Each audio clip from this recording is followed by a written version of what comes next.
Yes, good morning to all. Hope you remember what we have discussed in the last class in the macroeconomics, emergence of macroeconomics and the year of Great Depression and the capitalist economy features, isn't it? Okay, you know that the year of Great Depression was happened in 1929. Because of that only the book was published by J.M. Keynes, the book name General Theory of Employment, Interest and Money, you remember, and that book was published in 1936. The basis of that book or thought was classical school of thought. Classical school of thought says the people those who find for the job, they get a job, and the people, the factors of production will be fully employed in a country. Okay, that is what we have discussed. And capitalist economy features also we have discussed. Remember, capitalist economy features.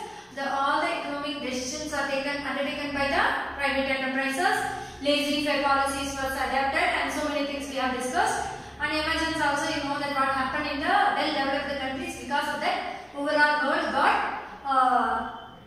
affected. Okay. Now we are going to discuss about the kind of trade, types of trade in external sector. What are the types of trade or kinds of trade in external sector of trade? In external sector, which are the types of trade in external sector? So you know that what do you mean trade? Which means trade is the buying and selling of goods and services for money. Okay, or exchanging of goods and services is known as trade. The trade can be taken place within the country or between the country. If it is within the country, we used to call as domestic trade. Okay. If the trade taken place between the countries, which is known as external trade or international trade or foreign trade, isn't it? So now we are going to discuss the types of external trade. One is import trade, number two is export trade. First I will write export only. Export trade and import trade. Hope many people would be knowing about this concept. What do you mean exports and imports? Export with the sense when the domestic economy sell the goods and services from our economy to rest of the world. When the country is selling the goods or buying the goods to rest of the world, is known as export, sale of goods. Sale of goods and services. Okay, it can be a tangible or intangible items. Sale of goods and services. Okay, Nama. So this is known as export trade. And import trade, which means purchase of goods and services from other country to our country. Domestic economy is known as import trade. Obviously, when we buy the goods or services from foreign country, it is known as import. We need to pay for it.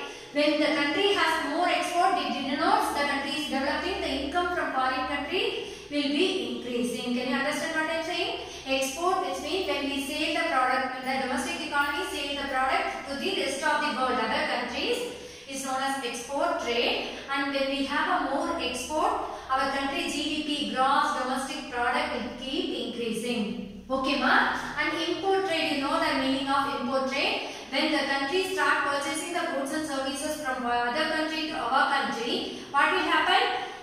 We need to pay for it. So our GDP will goes on decreasing. So these are the two kinds of external trade, ma. And next we are going to discuss in this chapter. Last concept in this chapter is the role of what are the types of sectors in an economy.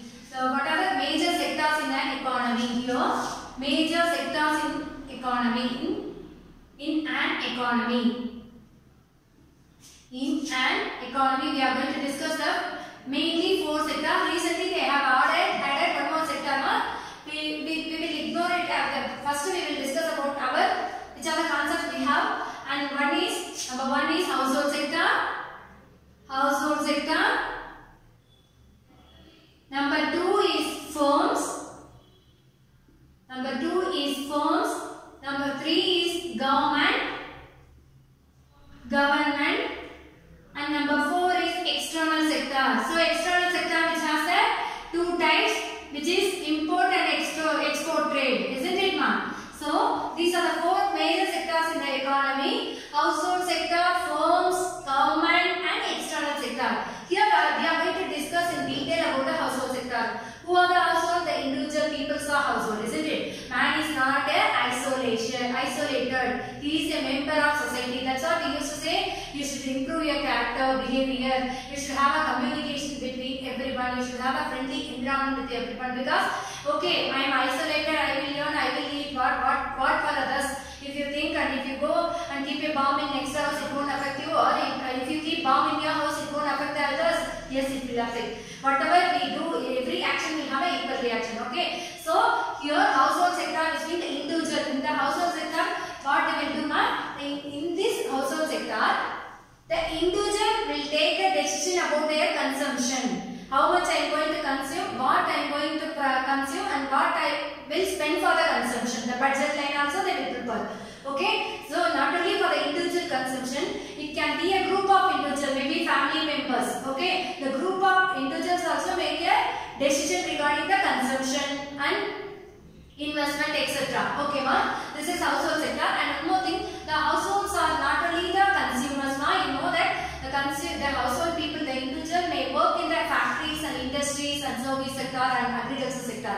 They may be a worker in any sector. It can be agriculture, industry or service sector. They will earn the income by doing the service, rendering the service. Okay. Yesterday we have discussed the 4 factors of production. Hope you remember. Land, labor, capital, organization. Okay. So here the household people, the individual may do the service, may render the service to the any sector. It can be agriculture or industry or service sector or any factories, and they get the income. It can be a revenue or wages. I told you the difference between revenue and wages. Wages, the people those who do the work with the arm strength, it is known as they will get a wage. Okay, they are physical labor. Okay, those who do with the mental strength, which means knowledge, they get a revenue, income, salary, etc. Okay, they are known as mental labor. They get these kind of remuneration. So here also people, they do service to the factories or firms or everywhere, and they get the income. Okay, but at the same time they will do the services, or they may start a business, they may run the business. Okay, and they will pay the wages to the laborers. They will receive the profit. Okay, profit also for taking the risk taking capacity. So that is the household sector function. I told you households are individuals. They will take a decision regarding consumption. Okay, they can be a consumer, as a worker, and as an organizer also, isn't it? The organizer is not an isolated person. No, he belongs to one family, isn't it? That family is known as household sector. Can you understand? Okay, the household person. If I can be a consumer, I can be a worker, I can be a owner of any company, isn't it? That is the concept of household sector. Number 2 is firms. Firms, obviously you will be knowing. Firms, what they will do functioning? The firms will convert the raw material into finished products. It can be a goods, tangible item or intangible item, services, communication, banking. Those people are also doing services, isn't it? You can't see and touch, that's all. You will save your money in the banks and you will receive the rate of interest, and there is a security for your money. You will get services from the bank. So firms, which means they do the services, they produce the product and they sell the product and they get the profit. That is firm activities. And at the same time, these household people and the firms, what will happen? The household people will earn the money, income, which is earn income, and they may be an organizer and receive the profit. And being a consumer, they pay the tax to the government. Understood, Amma? The same way here, firms also they produce the goods and services, and what they will do, they will sell in the market and they get the revenue or profit. Revenue is equal to the cost of production, profit is more than the cost of production. Hope you know those who are thorough with the cost of production microeconomics concept. Revenue and profit, and they will also pay tax to the government, isn't it, for running the business? And they will borrow the money for further process. Okay, this is firm's activity, the daily activity of these people only I am discussing with you. And next, government. What they will do? Government, actually government main role is making a laws and enforcing them and protecting the people through defense, etc. And not only that, doing the services, doing the pre-services like health, education, and providing employment opportunities by making the public infrastructure facilities.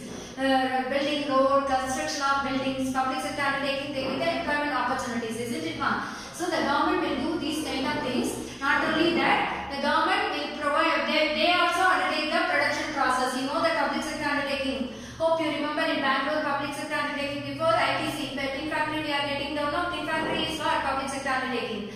And the ITA, Indian Telephonic Industries, public sector industry. Okay. So many public sector undertakings are there. The government itself take the industries in a part, and so the monopoly industry is railway sector. You know the railway. So the government itself will produce the product, will sell the product, and not only imposition of taxes, the government also may spend the amount for the public development or government development. Okay, the country development or people development. The government may also termed as state. The term we use the state, which is termed as government. That's all, man. Termed as government. Okay, na? So here the government also one of the sector and a major sector in the country. They do the service. They prepare the law and enforce them and protect the people and provide employment opportunity, control the money supply, inflation, and price control activity by making the fiscal policy. Okay, fiscal policy, which means policy regarding the government, income and expenditure of the government. So many things will be taken care of by the government. Understood, and at last we are going to discuss about the external sector. What I said in the beginning, the same concept. You know that when there is a trade taken place in the country, there will be an internal trade and external trade, which is domestic trade and foreign trade. Here we are going to discuss the foreign trade. The foreign trade consists of imports and exports. Imports and exports. Okay, imports, which mean purchasing the goods and services from the rest of the world. I am using the term from the, which means I am buying from outside. Okay, now that is imports. When you import more, you need to pay more to the other countries. So your GDP will be decreasing. Remember? Then export. When the country sell their products, goods or services to the rest of the world. I am using the term to the. To the mean going out, isn't it? I am selling the goods and services to other country. What I will receive? I will receive the revenues, isn't it? By the time what will happen with the GDP? GDP will increase. Understood, Amma? These are the macroeconomics introduction concept. You should remember what it is macroeconomics. It deals with the large parts of the economy. And who developed the macroeconomics? J.M. Keynes, John Maynard Keynes. And Adam Smith is considered as a father of modern economics. His contribution, his famous book is An Inquiry into the Nature and Causes of Wealth of Nation. It was published in 1776.